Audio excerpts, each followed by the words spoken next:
The year was 1914. In Fullerton, California, an important child was born. At least he was important to me and all the other lives that he impacted. Charles Donald Tichenor, my great-grandfather, led an adventurous and full life. He grew up around locomotives as it was his father's job to direct train traffic.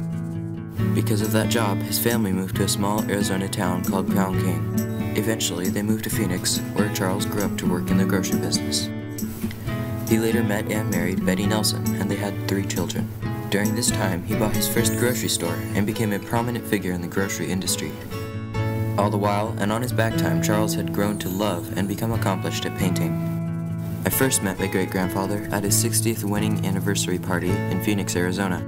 As a child, I enjoyed looking at many of his paintings and cartoons and listening to the stories of his childhood adventures. Now, in his own words, he recounts a very memorable adventure kept in our family's possession to this day. An experience to remember. It was the summer of 1919, when I was 5 years old, that I had an experience of a lifetime that almost cost me my life. My mother was getting my sister Alice and me ready for a trip to Prescott, Arizona, on the train. We would be staying at Prescott overnight. Mother usually went down every month to stock up on groceries and to purchase whatever clothes we needed. We lived in a small mining town called Crown King, on the top of Bradshaw Mountains. During the First World War, it was a busy little Santa Fe railroad town and was the only means of communication with Prescott, which was about 60 miles away.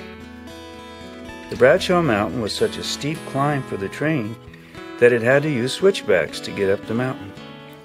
The train was made up of several freight cars and one combination passenger and baggage car.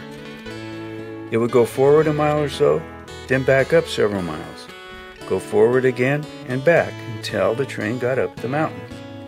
It would keep the brakemen busy turning switches.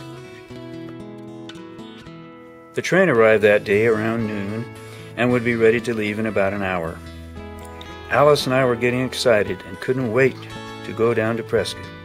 We really loved the trip and looked forward to staying at the head hotel overnight. Besides, Mother might take us to a silent movie at the Elks Theater. It was a great time for a small boy of 5. The train was ready to leave. We kissed Dad goodbye and boarded the passenger car.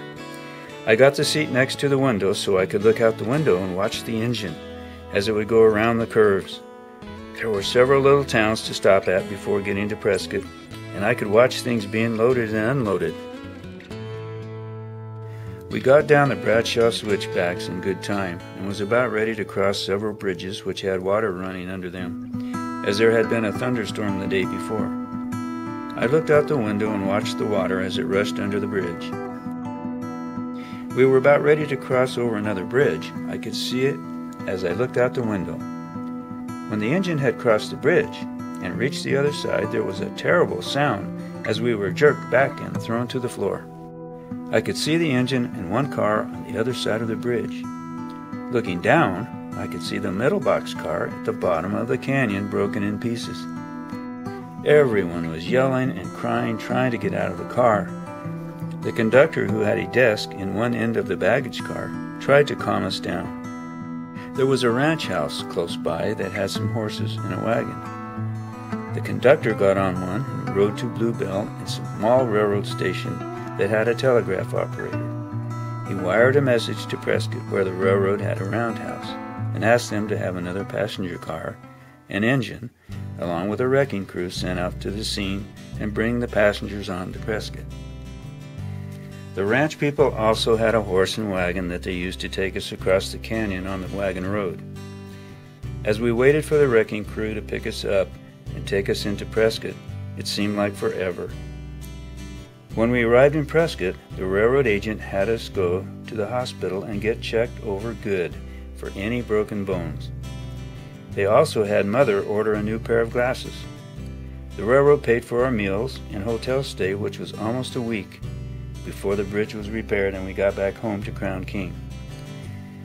We were saved by a miracle when the bridge broke before our car had gotten very far on it. That night, Mother, Alice, and I said our prayers, thanking the Lord for saving our lives.